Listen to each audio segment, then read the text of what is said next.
Hi, I'm Randy Salton. Today, all you dog owners, stay tuned because we have a special treat for you. We have a special guest. His name is James Jacobson. James, welcome to our show. Good to be here. You have a company called Maui Media, and you've written a book, which we have here, we're going to put up on the screen, called How to Meditate with Your Dog. That's right. First of all, you have a background in video production. James, tell us about your background in video production and marketing. Well, I've grown up in the media. I've done everything from television to radio to internet to publishing. And I've always been focused on doing media projects that help raise planetary consciousness by helping people raise their own consciousness. And that sounds, you know, highfalutin, but it's really can be as simple as just being more mindful in our daily lives.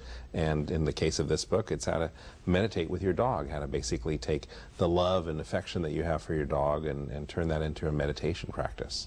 Well then, spiritually, tell us about your spiritual background. If you're teaching meditation, you must meditate yourself. I do. I meditate every day, and I've been doing it since I was like a little kid. I remember when I was a child, my dad would come into my room and see me meditating on my bed. I was just like a few years old, and he says, "What are you doing? You know, contemplating your navel?" And I was like, "Yeah, I was." And later on, I found out that there's actually a word. Did you know there's a word called umphalloscopsis, which means to contemplate one's navel? And yeah, so it's the vocab word for the day, and it's something I've always been doing, but because I was self-taught, I didn't realize that there were, you know, a whole different methodologies to meditation. So I've studied those over the years. But in the end, what I've come back to in this book and in general in terms of what I prefer is it's kind of a non-dogmatic approach, pun intended, non-dogmatic approach for meditating with your dog. Now tell us, how and why did you first meditate with your dog? I know you have a little bit of an interesting story there about you and your dog meditating together. Yeah, well, I had been meditating, as I said, my whole life, and then my little dog, who was just a puppy, probably like 8 or 10 weeks old, and I had just gotten her. I was sitting in my meditation chair. And what's her name? Her name is Maui. Maui. Of course. And she jumped up onto my lap, and I thought, I wonder if this will work. So I said, okay, I'll try it. And I started to synchronize my breath with hers, because breath synchronization or breath focus is a very common technique used in meditation to help keep your mind focused on a particular thing, as opposed to, you know, thinking about all sorts of random thoughts that come into your mind. Now, do you place your hands on the dog to coordinate your breaths, or is it completely separate? No, what I do and what we talk about is you put one hand on the dog's heart and another hand on the dog's hindquarters, and in the beginning you just focus on the dog's breath and you synchronize your breath with the dog's. After a while, after a while, like, and it varies depending upon how the relationship between the owner and the dog, but after a while the dog will start doing it on its own. So 3 or 4 weeks, sometimes as soon as 2 weeks, sometimes it takes a little longer. The dog knows that with this regular meditation practice, hey, it's time to meditate. They look forward to it, and then they automatically start syncing their breath to yours. Now, are you looking for some type of psychic connection with the dog when you're meditating with the dog, or are you just basically trying to get in touch with the feelings? I don't know about a psychic connection, but it's basically bonding with the dog. You're basically connecting with the dog. There's nothing, you know, it's really not a very woo-woo thing. It's basically spending quality time with the dog. And dogs are natural meditators. They spend so much of their life in this hound lounge state of mind where they have their eyes kind of half open, half closed. Very, very zen, very much living in the moment. And dogs, because of that, are natural meditation teachers. Now, how long or how often should you meditate with your dog? Would it depend on the age of the dog, or? I think any meditation practice benefits from a daily practice. So anything from 10 minutes to 20 minutes. I prefer the morning.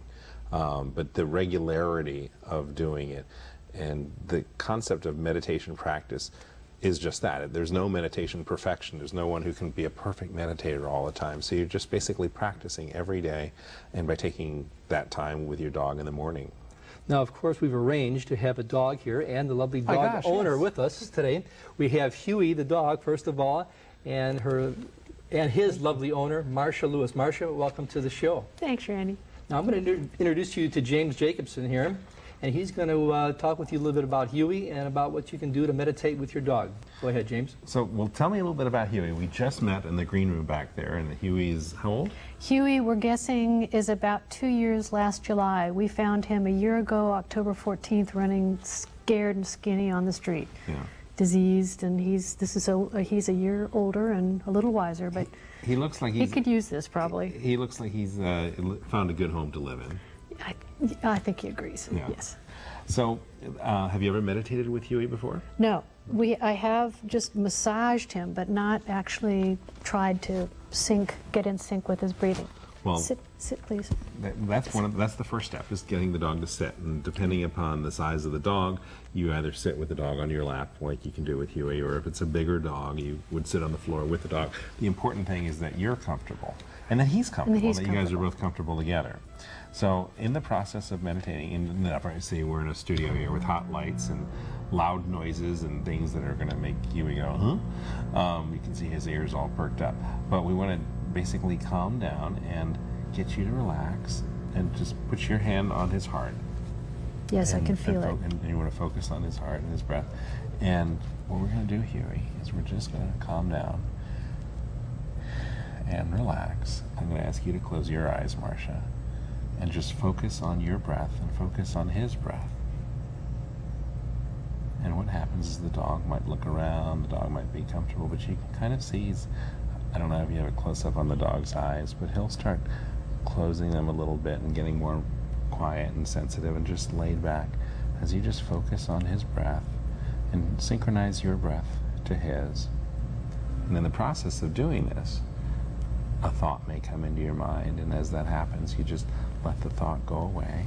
And if the dog moves around a little bit, that's okay too, because he's going to be much more comfortable at home and doing this in your environment. But the idea is just to focus on the breath and to coolly and calmly meld with the dog, kind of get into that natural hound lounge the dogs spend so much of their time in. And it's a pretty simple process. Again, what happens is thoughts will come into your mind as you meditate. And you wouldn't normally meditate on a set with cameras and lights around, but you want to find a comfortable place at home to do it. And as you do it, they will come to expect it. You see, he's yawning, he's mellowing out. He still hears the sounds in the studio, but they relax, and it's something that they look forward to every morning. And that's basically all there is to it. The regularity of the practice is what's so important. Could you feel that? Oh yeah, See, he's calmed down now. He's like, I'm chilled. And I'm not so much feeling his breathing as I am his heartbeat. Is that okay? Absolutely. Have you noticed? Basically, it's his respiration, his heart. Is it slowing down? It's slowing down. Yeah. So that's all there is to it. It's a really simple practice. James, we only have a minute left or so. As far as younger dogs, older dogs, is it good to be using this technique in training a dog? Absolutely. It helps with things like separation anxiety, and it also helps with the training to make the dog easier and better able to respond to commands. So if you leave the house all day long, it's good to maybe spend 10 minutes in the morning with your dog before you go to work, or maybe when you come back. That's what I recommend, yeah. And if someone wants to purchase the book now, James, how can they do that? Where do they go? Is there a website? There's a website. They can go to any bookstore. It's all over the country, or they can go online. Our website is dogmeditation.com, and it's really easy to find. There it is. So call that number, or go to your local bookstore, or go online. James Jacobson, I want to thank you very much for coming. Thank you so much. Marcia, thank you for bringing Huey. My pleasure, Andy. Dog owners, look for the book. I think you'll enjoy it. See you next time.